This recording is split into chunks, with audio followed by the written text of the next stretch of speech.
Hello, good morning dear student, कैसे हैं।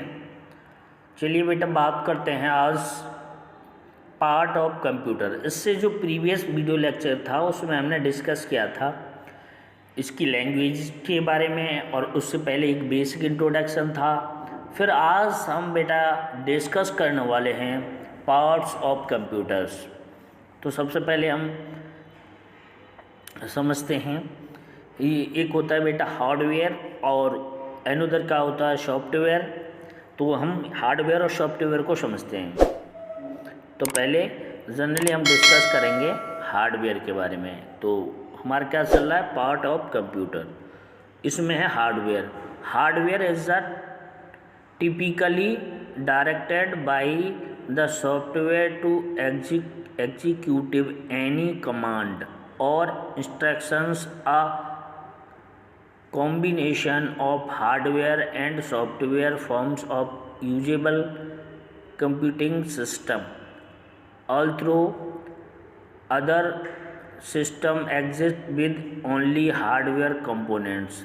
तो देखिए हम ये कह सकते हैं कि हार्डवेयर क्या होते हैं। Hardware as a typically directed by the software to executive any command और इंस्ट्रक्शन। किसी भी कमांड और इंस्ट्रक्शन का पालन करते हैं वो सभी क्या कहलाते हैं, कमांड इंस्ट्रक्शन। और combination of hardware and software forms is, ये जो इनका हार्डवेयर और सॉफ्टवेयर का जो कॉम्बिनेशन है ये हमारा पूरा एक कंप्यूटर सिस्टम कहलाता है।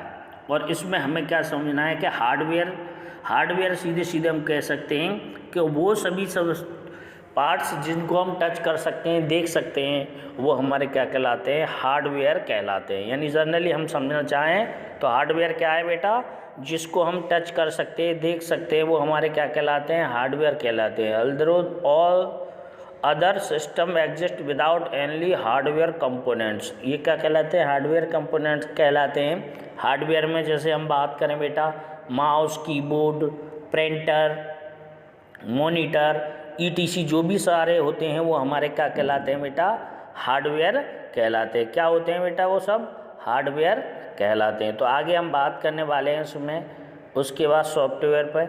तो देखिए generally software is a general terms for the various kinds of programs use to operated computers and related device. हम ये कह रहे हैं बेटा यहाँ पर इससे समझना है सॉफ्टवेयर से कि software as a generally terms होता है, जो एक सामान्य टर्म है फॉर द वेरियस काइंड, विभिन्न प्रकार के of program use to operated computer and related device. Computer और रिलेटेड डिवाइस, ये जो है कंप्यूटर और रिलेटेड डिवाइस है उसके लिए हम यहाँ पर यूज करते हैं द टर्म हार्डवेयर। ये जो है ना hardware of physical aspect of computers and related device software. और ये क्या है, सॉफ्टवेयर होता है can be throw of the variable part of a computer and hardware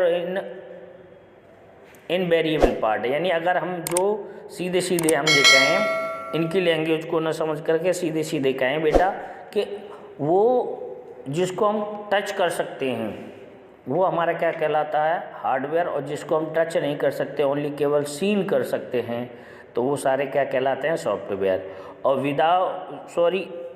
different working के लिए डिफरेंट सॉफ्टवेयर का हम यूज करते हैं। जैसे बैंकिंग में अलग यूज किया जाता है, स्कूल्स के अलग फंक्शंस होते हैं, हॉस्पिटल्स के अलग होते हैं। तो अपने अपने जिस भी यूज है उसी के बेस पर हमारा हार्डवेयर तो सबका सेम होता है, लेकिन कंपनी डिफरेंट होती है, क्वालिटी डिफरेंट होती है, वर्किंग सबकी एक जैसी होती है, हार्डवेयर क्या करना है। बट जो सॉफ्टवेयर हैं, सॉफ्टवेयर में क्या होता है बेटा, सॉफ्टवेयर में इनके जो सॉफ्टवेयर होते हैं वो अदर वर्क के लिए अलग अलग चाहिए। जैसे हम MS वर्ड कहें या अदर भी हमारे पास कोई भी हमारा ले लें तो वो हमारा क्या कहलाता है, सॉफ्टवेयर कहलाता है। आगे हम बात करें बेटा इसका यूज, तो use is a person who uses a computer और a network service. User can runs applications program, इसका हम यूज करते हैं किसी भी एप्लीकेशंस प्रोग्राम को रन करने के लिए, ठीक है। Basically there are 3 types of computer users, there are 3 type computer users होते हैं, तो उसके बारे में हम डिस्कस करते हैं। बेटा दे रखा है इसमें एप्लीकेशन ओरिएंटेड कंप्यूटर यूजर्स, एक होते हैं एप्लीकेशन ओरिएंटेड कंप्यूटर्स, और दूसरा होता है गोल ओरिएंटेड कंप्यूटर यूजर, और तीसरा होता है कंप्यूटर ओरिएंटेड कंप्यूटर यूजर। तो देयर आर 3 टाइप के हमारे क्या होते हैं बेटा, यूजर्स होते हैं। आगे हम डिस्कस करें इलेक्ट्रॉनिक कंप्यूटर्स, किसकी बात करेंगे बेटा हम, इलेक्ट्रॉनिक कंप्यूटर। तो इलेक्ट्रॉनिक कंप्यूटर हम समझते हैं क्या, electronic numerically integrator and calculator was the first large electronic computer. अगर हम यहाँ पर बात करें तो इलेक्ट्रॉनिक कंप्यूटर क्या है कि electronic numerically integrator and calculator was the first large electronic computer, ये पहला फर्स्ट लार्ज इलेक्ट्रॉनिक कंप्यूटर है। It is was developed by the US and was made up of the approximate, ये क्या है बेटा, सीधे सीधे यहाँ पर बता रहे हैं कि ये it is was developed in USA में इसका डेवलपमेंट हुआ था। Was made up of approximate 705,000 vacuum tubes, यानी इसमें 17,500 vacuum tube and occupied 188 square feet area, यानी और इसके लिए यानी हम कह सकते हैं 17,500 तो हमने वैक्यूम ट्यूब लिए थे, और इसके लिए एरिया 188 स्क्वायर फीट एरिया का हम इसके लिए यूज करते थे। वेट 30 टन, और इसका जो वेट होता था वो कितना होता था, 30 टन होता था। It could store only small amount of information and consumed large amount of power, यानी इससे अगर हम जनरली इसकी कंपेरिजन करें तो बेटा ये लार्ज अमाउंट में तो हमसे एनर्जी लेता था, और उसके कंपेरिजन में जो वर्किंग थी वो बहुत कम करता था।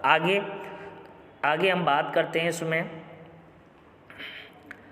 इन 1951, यानी ये कह सकते हैं 1951 में Eckert and Mauchly developed the universal automatic computer which use magnetic tape, और इसको डेवलप किया था और इसका यूज किया जाता था मैग्नेटिक टैप में as an input.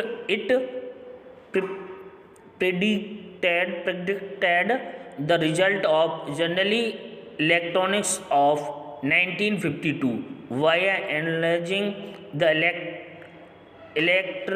electronic pattern of the last 2 presidential electronics।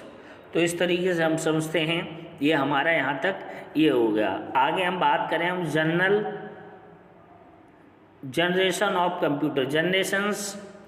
Generations का मतलब है जैसे ये जो कंप्यूटर डेवलपमेंट हुए तो उनकी जनरेशन थी, first generation, second generation, third generation, fourth generation. It's means ये है बेटा कि यहाँ पर जैसे जो पहले जो कंप्यूटर खोजा गया बड़ा था, लार्ज अमाउंट में ये एक्यूपाई स्पेस करता था, यानी इसको बहुत ज़्यादा जगह चाहिए थी, ये मतलब हैवी वेटेड था। तो धीरे धीरे उसमें चेंज होता गया और फिर हम उसको चेंज करते गए। तो इसी तरीके से फर्स्ट जनरेशन में क्या क्या यूज़ किया जाता था, सेकंड में क्या क्या, थर्ड में क्या क्या, फोर्थ में क्या क्या, फिफ्थ में क्या क्या, ऐसे करके हमारी जो जनरेशन्स हैं तो हमारे सिलेबस के अनुसार हमारे यहाँ फोर्थ जनरेशन किया डिस्कस किया है। तो इस वीडियो में यहीं तक रखते हैं, अगले वीडियो में जनरेशन को डिस्कस करेंगे। चलिए बहुत बहुत धन्यवाद।